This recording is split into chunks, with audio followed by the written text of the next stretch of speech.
Ruby বেডরুমের সামনে এসে ধাক্কা দিয়ে দরজা খুলতেই তার বান্ধবী ইরাও তার এক্স বয়ফ্রেন্ড মিলনকে একান্ত অবস্থায় দেখতে পেয়ে চমকে উঠে দরজা বন্ধ করে দিয়ে দরজার বাহিরে দাঁড়িয়ে অবাক হয়ে ভাবনায় পড়ে গেল। ইরাও মিলন রুবির উপস্থিতি টের পেয়েও তারাও লাফ দিয়ে বিছানা থেকে উঠে ইরা কাপড় ঠিক করতে লাগলো। মিলন বলল, এখন কি হবে? তোমার বান্ধবী তো আমাদের দেখে ফেললো, তুমি চুপচাপ এখানে বসে থাকো, তোমার এত টেনশন করতে হবে না, আমি ওর সাথে কথা বলছি। মিলন বলল, আচ্ছা। ইরা রুম থেকে বের হয়ে গেল।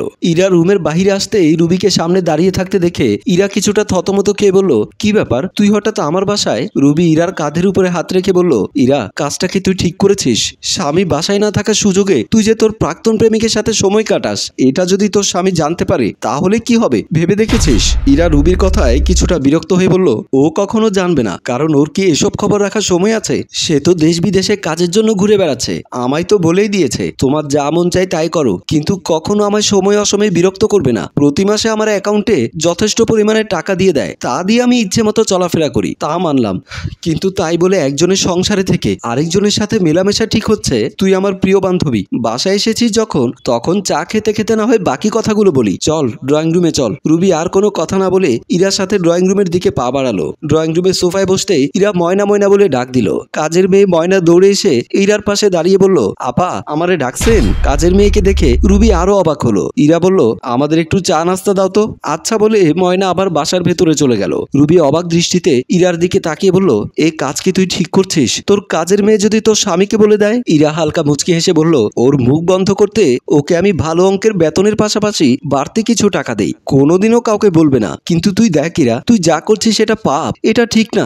জানি ঠিক হচ্ছে না, কিন্তু কি করব বল? দিন শেষে মানসিক শান্তি সবাই খোঁজে, আর এটা প্রত্যেক মেয়ে তার স্বামী থেকে আশা করে, কিন্তু স্বামী সেটা দিতে না পারলে তো সে মেয়ে অন্যদিকে ঝুঁকবে, তাই না? আর মানসিক শান্তির পাশাপাশি শারীরিক চাহিদাও পূরণ করা দরকার। দুটোই জীবনের সাথে পারস্পরিকভাবে জড়িত। যদি এই দুটোর একটাও স্বামীর কাছে না পায়, তাহলে যার কাছে পাবো তার কাছেই তো যেতে হবে। তোর কথা বুঝতে পেরেছি, কিন্তু তাই বলে এইসব করা একদম ঠিক না। তোর যখন এত কিছুই দরকার, তাহলে তুই সেই সময় মিলনকে বিয়ে করলি না কেন? মিলনের অবস্থা তো জানিস, ওর শুধু চেহারা সুন্দর, কিন্তু আমাকে চালানোর মতো সামর্থ্য নেই। আর আমার পরিবার সে সময় রাজি ছিল না। আর জীবনে চলতে গেলে টাকা পয়সা সহ সবকিছুই প্রয়োজন। মানুষ সব দিক থেকে পারফেক্ট হয় না, মানুষের মধ্যে কোনো না কোনো দিক থেকে কমতি থাকে। মিলনের মধ্যেও আছে, কিন্তু তোর উচিত ছিল সব মানিয়ে নেওয়া। যাই হোক, এসব বাদ দে। তা তোর স্বামী কবে দেশে আসবে? আরো 3 বছর পর আসবে। আমি বুঝতে পারি না তুই কিভাবে একা একা থাকিস। রুবি বসা থেকে দাঁড়িয়ে গিয়ে বলল, 1000 বছরে যদি একা থাকি, তবুও তোর মতো জঘন্যতম পাপ আমি করতে পারবো না, বলেই বাসা থেকে বের হয়ে গেল। ইরা রুবিকে কয়েকবার ডাক দিল, কিন্তু রুবি পিছু ফিরল না, চলে গেল।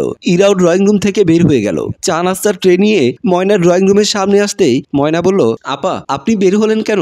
আমি তো চা নিয়ে এসেছিলাম, চাটা আমার বেডরুমে নিয়ে যা, আমার বান্ধবী চলে গেছে। কি বলেন, সইলা গেছে কেন? আচ্ছা ময়না, আমি যে মিলনের সাথে মেলামেশা করছি, এটা পাপ হচ্ছে? ময়না কথাটা শোনা মাত্রই মনে মনে বলল, আপনারা তো জাহান্নামী হচ্ছেন, কিন্তু মুখে কিছু বলতে পারছি না, শুধু কিছু টাকার জন্য।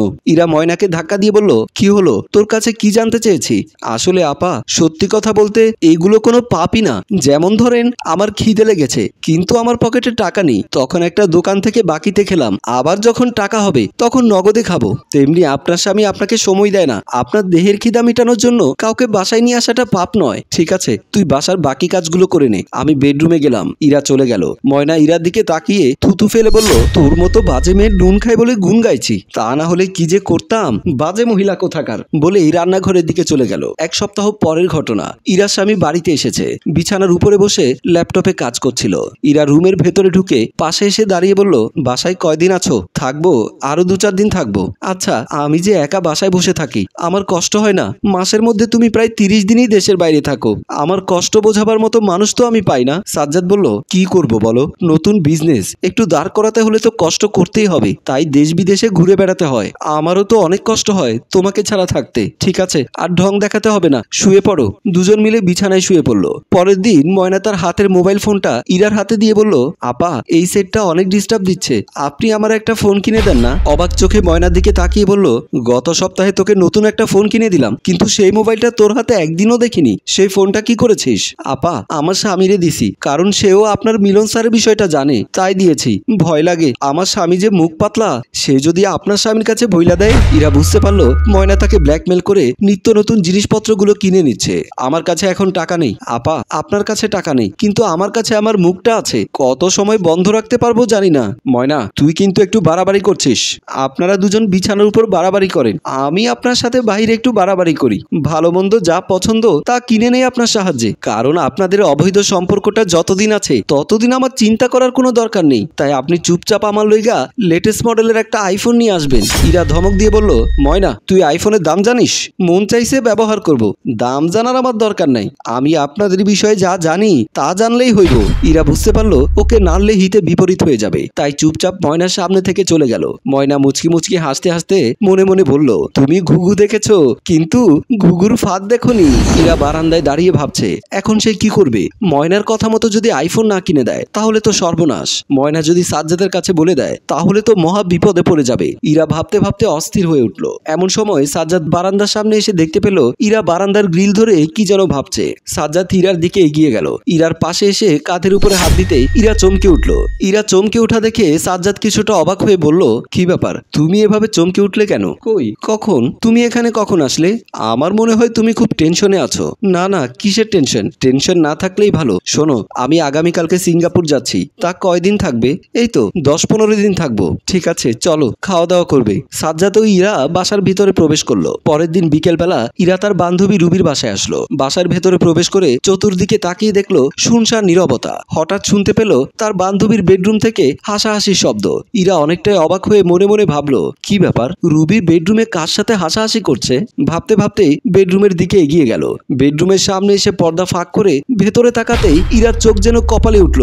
আকাশ ভেঙে পড়লো যেন ইরার মাথায়। বেডরুমের বিছানায় রুবিকে জড়িয়ে ধরে হাসি মস্করায় মশগুল সে আর কেউ নয়, সাজ্জাদ। প্রথমে ইরা তার চোখে যেন বিশ্বাস করতে পারছে না, আবারও উকি মেরে দেখতে লাগলো। এবার দুজন দুজনের সাথে বলাবলি করছে, হাসাহাসি করছে, হাতাহাতি করছে। হাসতে হাসতে রুবি সাজ্জাদকে বলল, তুমি পারো বটে, প্রতিবার বিদেশের নাম করে আমার বাসায় এসে সময় কাটাও। আমাকে সময় দাও। তোমার বউ কোনোভাবেই বুঝতে পারে না, কিন্তু তুমি কি জানো, তোমার বউকে তুমি যতটা বোকা মনে করো তোমার বউ কিন্তু তত বোকা না। কি বলছো তুমি? বোকা বলেই তো বারবার তোমার কাছে আসতে পারি, দীর্ঘ সময় তোমার সাথে একান্তে সময় কাটাতে পারি। আর ও যদি চালাক হতো তাহলে কবেই ধরা খেয়ে যেতাম। রুবি হাসতে হাসতে বলল, ওরে বোকা সাজ্জাদ সাহেব, তুমি আসলেই বোকা, ইরার মতো চালাক না। ওদের কথা শুনে ইরা বুঝতে পারলো ওরা দীর্ঘদিনের পরকীয়া সম্পর্কে জড়িত। কিন্তু আমার বান্ধবী রুবি কিভাবে আমার সাথে এমনটা করতে পারলো? এখন আমার কি করার? আমি এখন কি করব? দরজার সামনে দাঁড়িয়ে ভাবতে ভাবতে ইরার মাথা ভন ভন করে ঘুরছে। কি করবে ভাবতে ভাবতে রুবির বেডরুমের ভেতরে ঢুকে গেল। বিছানার কাছে আসতে ইরাকে দেখে সাজ্জাদ চমকে উঠল, কিন্তু রুবি হাহা করে হেসে উঠল। সাজ্জাদ তো অবাক, ইরাও অবাক হয়ে গেল। সাজ্জাদ ভয়ে কাঁপাকাঁপি শুরু করে দিল, কারণ সে স্ত্রীর কাছে ধরা খেয়ে গেছে। রুবি যেখানে ভয় পাওয়ার কথা সেখানে রুবি বিছানা থেকে উঠে ইরার পাশে দাঁড়িয়ে ইরার কাঁধের উপরে হাত রেখে বলল, তুই যা দেখছিস সবই সত্য, আর আমি যা সেদিন দেখেছি তাও সত্য। এখন কাটাকাটি হয়ে গেল, তুই কি করবি? গন্ডগোল করবি নাকি চুপচাপ আমার বাসা থেকে বের হয়ে যাবি? ইরা বলল, তুই আসলে বহুরূপী, আমি তোকে চিনতে ভুল করেছি। মানুষের কর্মগুণে ফল, তুই যেমন কর্ম করেছিস তুই তেমনটাই পেয়েছিস। আর তোর জামাই সাজ্জাদ যেমনটা করেছে তুইও তেমনটা করেছিস, সমানে সমান। সাজ্জাদ দুজনের কথা শুনে কিছুই আগাগোড়া বুঝতে পারছে না, শুধু ভয় পাচ্ছে ইরা যদি উত্তেজিত হয়ে সিন ক্রিয়েট করে। এবার রুবি ইরার কানের কাছে মুখ নিয়ে বলল, চুপচাপ বাসায় চলে যা। সাজ্জাদ যখন আমার কাছে থাকবে তখন তুই মিলনকে নিয়ে মধুর মিলনে আবদ্ধ হবি, কোনো বাধা নেই। তুই মিলনকে নিয়ে থাক, আমি সাজ্জাদকে নিয়ে থাকি। ইরার সমস্ত শরীরের রক্ত যেন টকবক করে ফুটছে। রুবির এরকম উল্টোপাল্টা কথা শুনে কোনো প্রতিবাদ করতে পারছে না, কারণ সেও যে মহাপাপী। প্রিয় ভিউয়ার্স, উপরে থুতু ফেললে যেমন নিজের মুখের উপরে পড়বে, তেমনি আপনি আমি যে পাপ করব সে পাপের ফল হয়তো এই পৃথিবীতেই ভোগ করতে হবে। ইরা যেমন পরপুরুষে আসক্ত হয়ে অবৈধ সম্পর্কে লিপ্ত হয়েছে, তেমনি সাজ্জাদও অবৈধ সম্পর্কের কারণে নিজের স্ত্রীকে হারিয়েছে। আপনাদের কি মনে হয় সমানে সমান? গল্পটি ভালো লাগলে লাইক, কমেন্ট ও শেয়ার করুন। গল্পটি রচনায় ফেরদৌস অপু, প্রযোজনায় মঞ্জুর মোর্শেদ, পরিচালনায় রেজাউল কবির চৌধুরী।